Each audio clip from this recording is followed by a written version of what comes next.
আলহামদুলিল্লাহ, আজকে সেই শুভ দিন চলে এসছে। আজকে আমার মা আব্বা যাচ্ছে হজ করতে, হজের উদ্দেশ্যে রওনা দিল আর কি।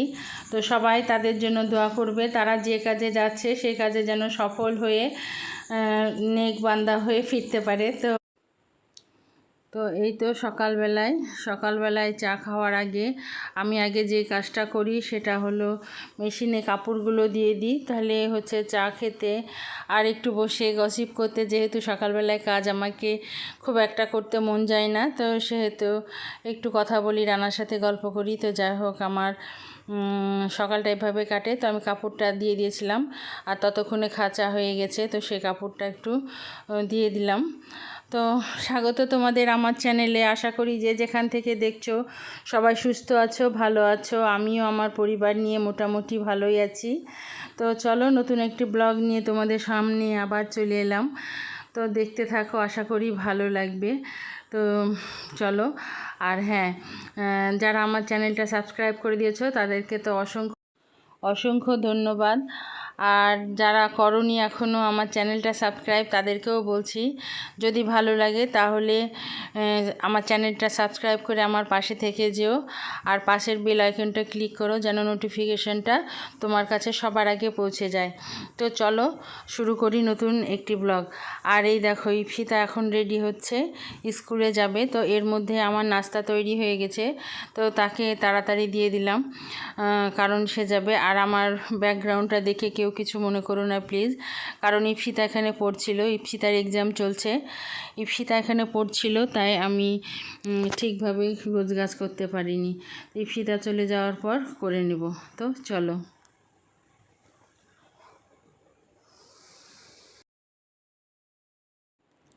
তো ইপসিতাকে স্কুলের জন্য বিদায় দিয়ে আমি চলে এসেছি আমার ক্লিনিংয়ের কাজে। তো আমি যদিও ইপসিতার রুম অনেক আগে পরিষ্কার করে নিয়েছি, আর এই রুমটা আমি করতে পারিনি, কারণ বললামই তোমাদের, কারণ ইপসিতা ছিল, তো তাকে আর ডিস্টার্ব করিনি, কারণ সে পড়ছিল। তো যাই হোক, আর এখন আমি চলে এসেছি। দেখো, জানালাগুলো বন্ধ করে দিতে হচ্ছে, এত রোদ, মনে হচ্ছে সূর্যটা ঘরের ভিতরেই ঢুকে বসে আছে, এত গরম আর এত তাপ আর এত রৌদ্রের আলো, জাস্ট মনে হচ্ছে আকাশে রড লাইট জ্বালানো হয়েছে। তো যাই হোক, রোদটা আর সহ্য করতে পারা যাচ্ছিল না, তাই জানালাগুলো লাগিয়ে দিলাম। আর হচ্ছে ধরো একটু বাড়িটা ফাঁকা ফাঁকা লাগছে, মনটা খারাপও লাগছে, কিন্তু নিজের কাজ, সংসারের কাজ তো করতেই হবে। আমরা মেয়েরা আমাদের শরীর খারাপ থাকলেও কি, মন খারাপ থাকলেও কি, আমাদেরকে কিন্তু আমাদের ডিউটির কাজ করেই যেতে হয়। সেটা আমার ক্ষেত্রেই না, সব বোনদের ক্ষেত্রেই এটা প্রযোজ্য। কারণ হচ্ছে ফ্যামিলির আদার্স মেম্বাররা একটু কি বলবো, একটু আরাম পেলেও আর কি, কিন্তু যারা মেন গৃহিণী তাদের তো কোনো আরাম নেই, তাদেরকে তো করতেই হবে যতই শরীর খারাপ হোক। তো আমিও ব্যতিক্রম না, আমাকেও আমার কাজ করে যেতে হবে। তো আমি এই যে ক্লিনিংয়ের কাজ করছি, কারণ আমার হেল্পিং হ্যান্ডটা 11টা 11:30টার মধ্যেই চলে আসে। তো তার আগে আমাকে ঘরটা পরিপাটি করে তার সামনে রাখতে হবে, তারপরে এসে সে ঝাড় দিবে এবং মুছবে। তো সেই কারণে আমাকে তাড়াতাড়ি রুমটা ঠিক ক্লিন করে দিচ্ছি আর কি।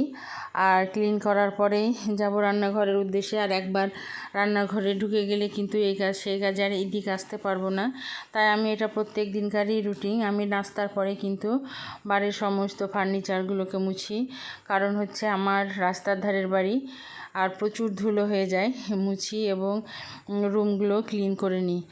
না করলে কিন্তু মানে কি বলবো, একটা ফার্নিচারের উপর একটা অঙ্ক কষা যাবে, এতটাই ধুলো বসে যায়। তো আমাকে অগত্যা কিন্তু সবই প্রত্যেক দিন মুছতে হয়।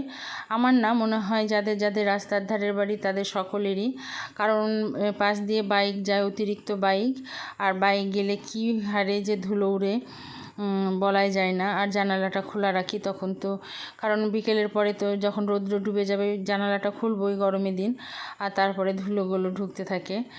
তো যাই হোক, এটা সবারই কাহিনী, এখন কিচ্ছু করার নাই। আর বৃষ্টি তো নাই, বৃষ্টি যদি হতো 2-1 পশলা, তাহলে হয়তো রাস্তার ধুলোগুলো সব বসে যেত।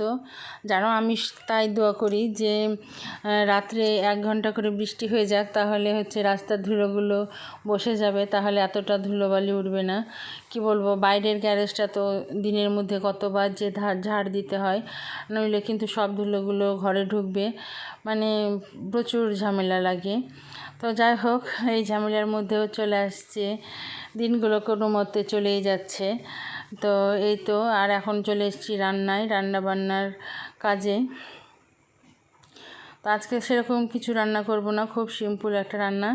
অল্প একটু মগজ ছিল, তো সেই মগজটা ভুনা করব, আর সয়াবিন বড়ি দিয়ে আলু দিয়ে একটা সবজি আর ডাল, খুব সিম্পল ওয়েতে রান্না করব। আর একটু আলু ভর্তা করেছি, যেটা তোমাদের সামনে আর শেয়ার করা হয়নি।